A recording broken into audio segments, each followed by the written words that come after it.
Here and now, we will put an end to this goddamn war! Glory to mankind! Glory to mankind!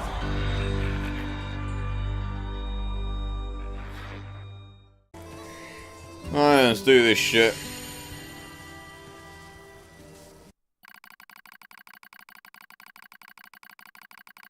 My name is Anemone and I lead the android resistance. This is a record of the battles I've experienced and my losses. I leave it here as a warning to myself. The machine lifeform attack lands far too close for comfort. I smell an acrid odour and know that some of my hair has been singed off. Anemone, retreat for now, that's an order. That's my captain, Rose.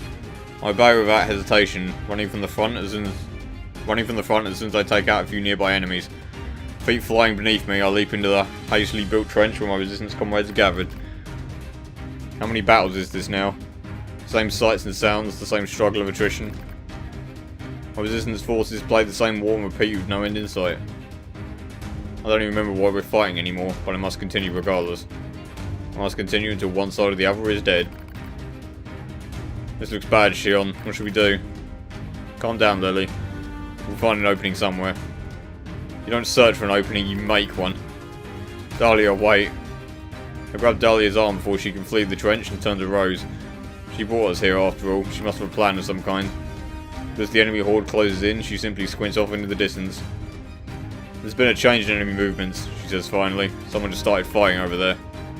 That's not possible, stammers Margaret. We're all here. Margaret's right. There are only 9 of us left capable of fighting the machines. Captain Rose, Gabera, Lily, Sonia, Erica, Margaret, Shion, Dahlia, and me, Anemone. All that's left of the 8th Descent Forces. The one that took place roughly 200 years ago. An uneasy Sonia pulls Shion close and chews on a loose strand of hair. I don't like it, she says. What if it's some kind of machine trap? I wait for a while, heart pounding, until I hear the enemy fire lessen. Okay, I say. This looks like our chance, let's pull back. Someone's fighting out there, Anemone, cries Dahlia. We can't abandon them. Oh, so you want to risk all our lives for some stranger? Come on. We don't even know if this mystery fighter is on our side or not. That's not what I said. Enough you two, barks Shion. The captain makes the final decision on this. After Shion speaks, all of us turn to Captain Rose. She looks us in the eyes and nods slowly before starting to speak. Gabera? The enemy is heading towards the explosives we set up earlier, yeah? Gabera thinks for a moment. Now that you mention it, yeah, they are. A slight smile crosses Rose's face, yet she still seems perfectly composed. Good, and if this goes well, we might be able to take them all out. I want all of you to leave this trench and get to those explosives, says Rose. We'll let the blast take out most of them, then clean up the stragglers. Identifying our unknown mystery fighters can wait until we're done. No one objects to the captain's decision. The moment she issues the order, we will leap from the trench as one and re-enter the fray. When we reach the battle, we find what appears to be another set of androids dressed in strange black outfits. Before they even know what's happening, we detonate the explosives, kill the remaining machines, and turn our guns in their direction. Alright, I say to the strangers, start talking. Easy, says one of the mystery androids. We're on your side. We're new models rolled out as part of something called Project Yorha. Really? I say. Well, I haven't heard of anything about new models. I probably speak with more bluster than necessary, but I have to make sure they're actually on our side. I don't think they're lying necessarily, but I can't read their expressions thanks to the giant goggles they wear. And frankly, a little caution never goes amiss in the middle of a war. We learn that the 4 androids refer to each other as number 2, number 4, number 16, and number 21. They also aren't in a hurry to share much more. Our mission is top secret, one of them says. That's why you haven't heard about us yet. I slowly draw my knife in an attempt to gauge their reaction. So in other words, no one will know any better if I kill you right now. Stand down, Anemone, Rose says softly. No, cries Lily, she's right. We've seen how quickly the enemy is evolving. We just say these 4 aren't machines that just look human. My companions nod in agreement. This damn war has made us all suspicious. One of the strangers, number 16 I believe, draws a long knife from its sheath. If it's a fight you want, she says, I'm happy to give it to you.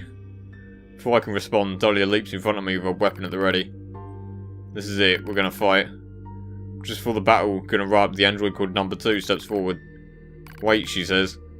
There used to be 16 of us, says number 2, but the others died during the descent.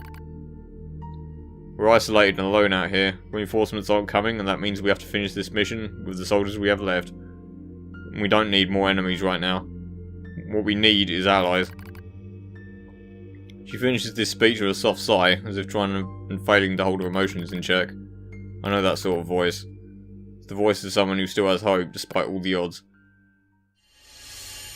So, you didn't figure that out, number 2 is referring to A2, as she was previously known.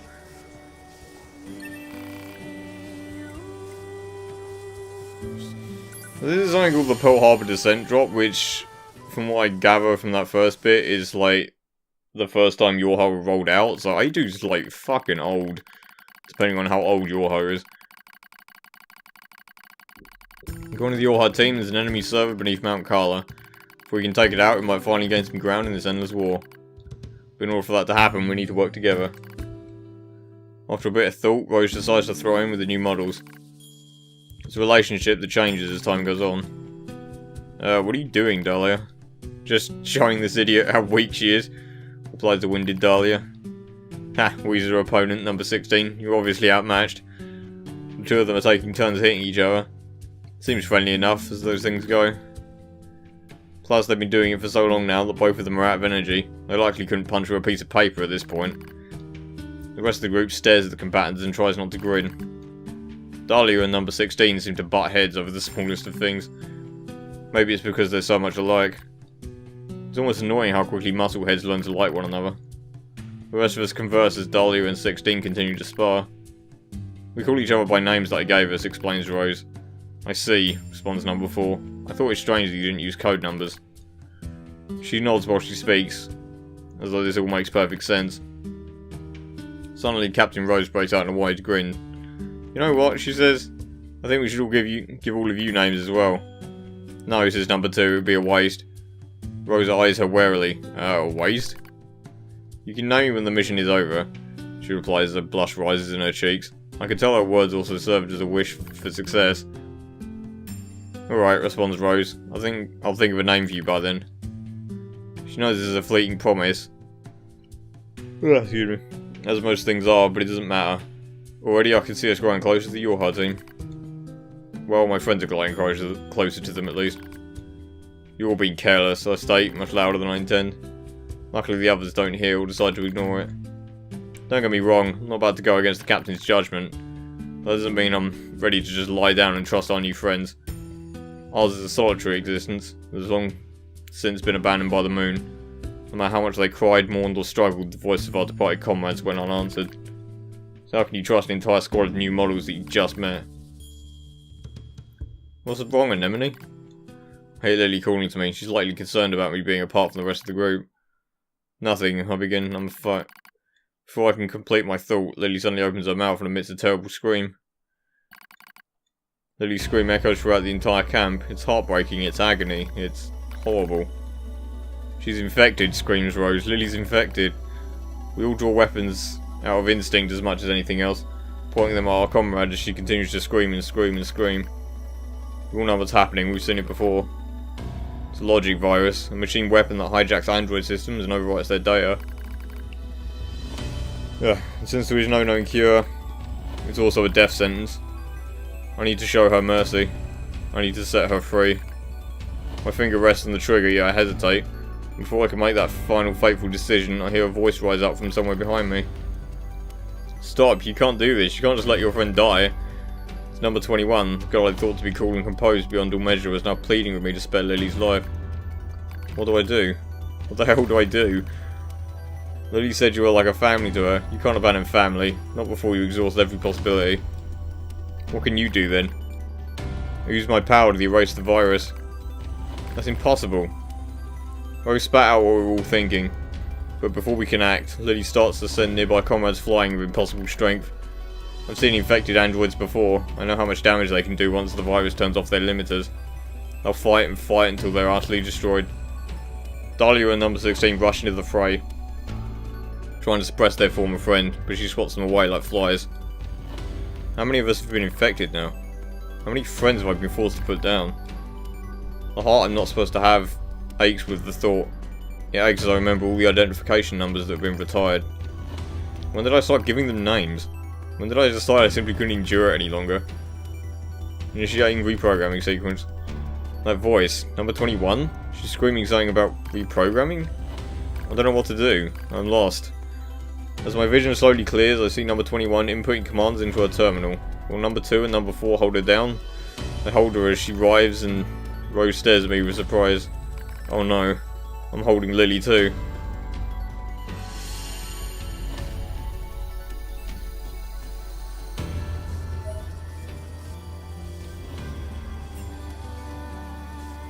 So like the Bjorha were the first ones that figured out about hacking, because I'm guessing that's what her using her power is, it's just hacking the virus out of her.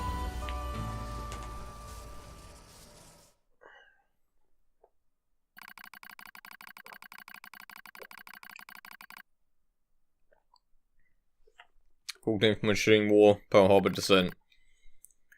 The name of the mission entrusted to the Yorha soldiers.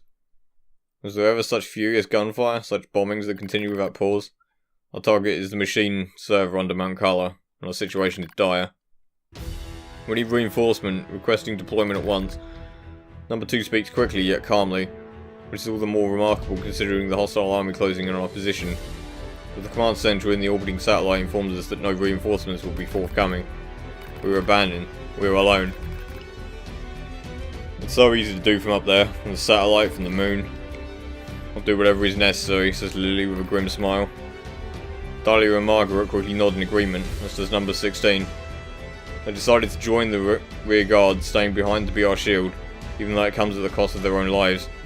Regardless, they all agreed without hesitation. For we and the Vanguard would be joining them in death soon enough. Without another word, we turn our backs on each other and take up positions. We know this is the end. Dahlia and the others will buy us time to reach the gate at Kala's Peak. Beyond that lies an elevator, beyond that is the server. If we can destroy it, we'll deal a devastating blow to machine lifeforms throughout the Pacific region. But as I notice number 21 scowling at the elevator, I start to have a bad feeling about the final stage of our mission. Go on, she says, I got this. We go into the elevator and she begins hacking the terminal. She doesn't need to tell us what's happening. It's clear the elevator won't descend all the way to the server unless someone stays behind to control it. Enemies incoming, they're almost on us. As I speak, I suddenly find myself leaping from the elevator and taking up a position at number 21's side, almost as if my body is out of control. Something is wrong, something... I'll back up number 21, I cry. The rest of you take out that server. The door's closed on my friends. The last thing I see is the face of my captain, Rose. She looks concerned, then the door's shut and she is no more. That was the last time I ever saw them. But it's alright, I'm gonna finish this one way or the other. The only sound we hear are distant explosions and the rasp of number 21's breathing. Thank you, she whispers, for staying with me. I look at her eyes and see the telltale red of a logic virus infection. I was right after all. I sigh softly as I draw my weapon. I've seen comrades infected before. That's why I couldn't leave her to die alone. The vaccine she gave Lily is already ineffective. The enemy has evolved. They studied number 21's patterns and developed a new resistance. No one can save her now. When the elevator reaches the server, begins number 21 weekly. Then I'll give you peace, I reply. The elevator moves even lower, creating a countdown on number 21's life. How much time has passed? How much can possibly be left? Too long to wait, yet not long enough for regret. A massive explosion echoes in the distance as the hall slowly shakes.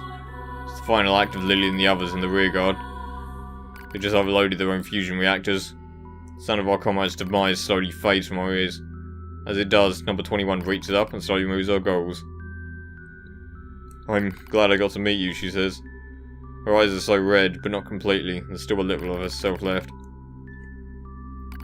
And while it is, don't worry, I say. I'll be with you soon. She smiles as my words reach her ears. As soon as the elevator touches down, I fire a bullet into number 21's brain. I watch the thing that used to be her tumble to the ground. I stare at the gun I hold in trembling hands. Press it to my temple. This will end it all. The war, my meaningless existence, all of it. It will finally be over. Unforgivable, unforgivable, unforgivable, unforgivable, unforgivable. My comrades sacrifice themselves and fight to the last breath. They feel suffering, they feel sadness, they feel pain and terror. And yet you would surrender now, unforgivable. The voice is a battlefield curse, telling those who survive to see their mission through no matter what. There's another me crying out.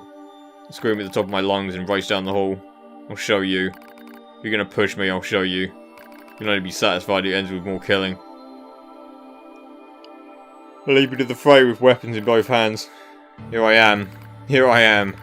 Kill me. As I scream, an explosion suddenly rises up and sweeps everything away. A soft wind touches my cheek. I smell fire. I smell ash. The explosion in the server room was powerful enough to take out Mount Carlo itself, reducing the once proud summit to a smoking crater. The machines immediately dropped to the ground and stopped moving. I look over at the scorched earth. Lily, number 16, Rose, number 2, are any of you? I am the only one left. The only one. I was alive because I've been afraid to die. I begin to giggle. It's a mad thing, crazed even to my own ears. I'll join you soon. You promised to join her soon. How could I have said such vain, laughable words, such lies? I laugh, stand in the smoke and the flame, and laugh until I think my very throat will tear itself in two. I blink. Daylight drifts through the smoke. I've been standing here all night. My laughter finally depleted, I force myself to my feet. I'm the coward who stayed behind, the coward who lived. Now it's my job to carry on the will of those who fought at my side. Since I can't kill myself, I have to fight until someone else does it for me. I'll endure every hardship, I'll kill every machine I find. This is my cross to bear. I walk slowly into the west, dragging my broken body along.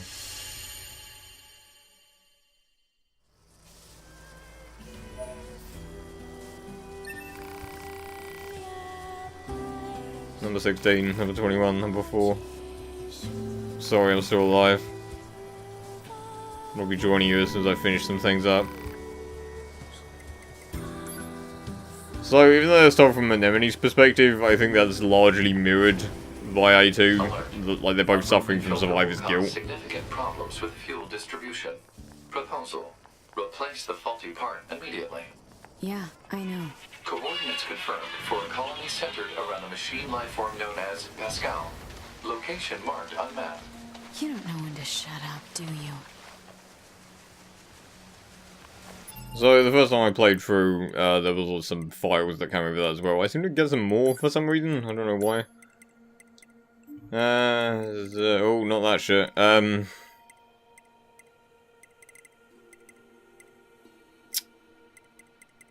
where was it?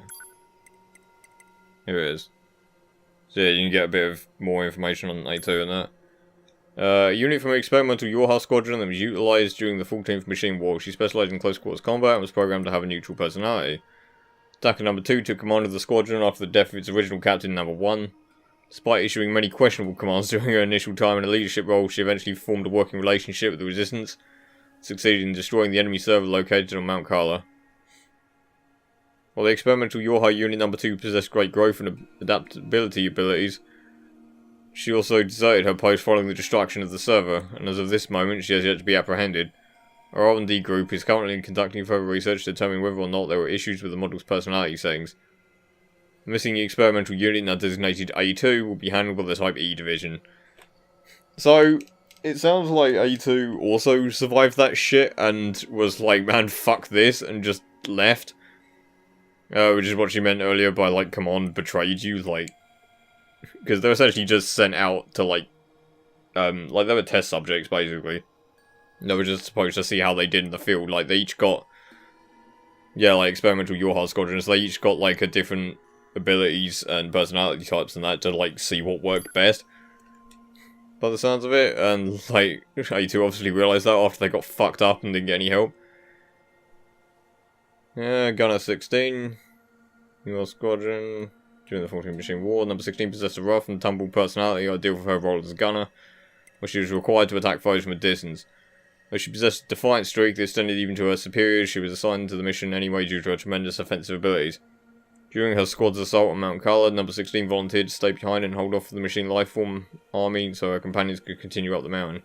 She fought with great courage alongside members of the local resistance group, managed to hold off overwhelming numbers until the appearance of a Goliath that was unaffected by ordinary weaponry.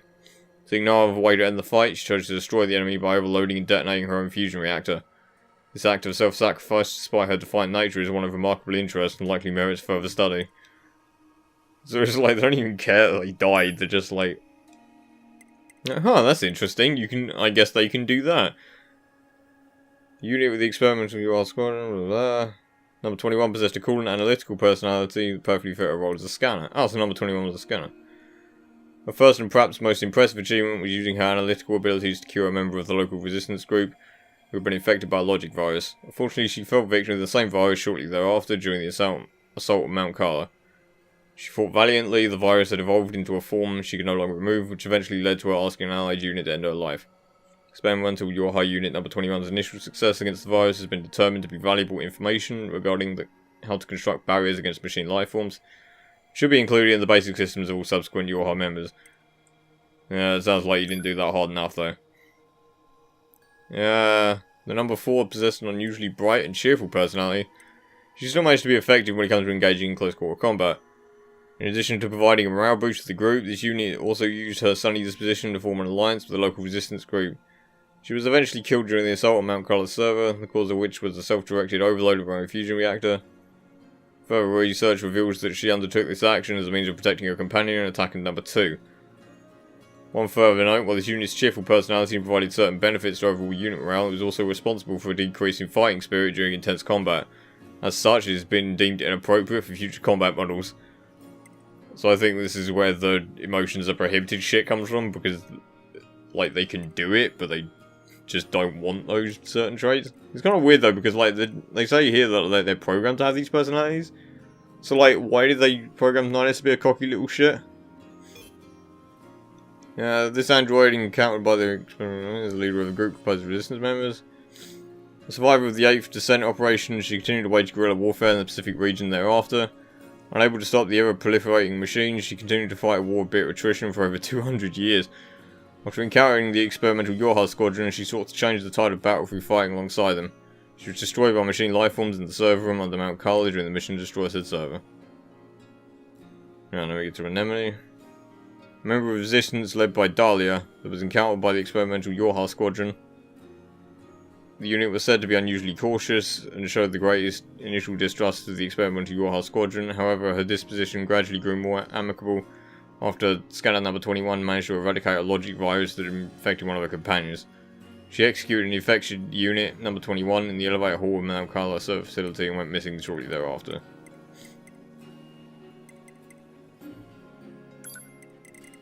What was that? For this descent, 12 experimental Yorha units were deployed to destroy the server located inside Mount Carla and Ohuro Island, however the fuck you pronounce that. However, they encountered heavy enemy anti-air defences during the initial stage of the mission, resulting in the death of all but 4 squad members. The remaining units then joined up with the members of the local resistance movement and decided to continue the mission despite their initial losses. Even in the face of a fierce enemy counterstrike and overwhelming numerical odds, a handful of units managed to reach the target location, at which point unit number 4 overloaded her fusion reactor and destroyed the enemy server. Does that sound oddly familiar to you? A bunch of Yorha coming down, getting shot down, and they continue to the end and then blow themselves up to complete the mission. It's like very similar to the opening mission. While destruction of the server struck a blow against enemy forces, the true purpose of this operation was to monitor and research how the experimental Yorha units behaved in battle. This information would then be studied and integrated into new Yorha models once the project would proceed past the experimental phase. So yeah, basically you set them out there as fucking guinea pigs that were like, well, I guess if they complete their mission, that's, you know, that's a plus, but they didn't seem to expect any of them to come back. One note of concern has been verified that the black box signal of the experimental unit attacker number 2 remains live. Due to the possibility of the unit being captured and compromised by the enemy, due to the unit's existence itself being a matter of the highest level of confidentiality, it has been decided that it is to be recovered or disposed of by the Type E division once that group is fully operational. So they think the Type E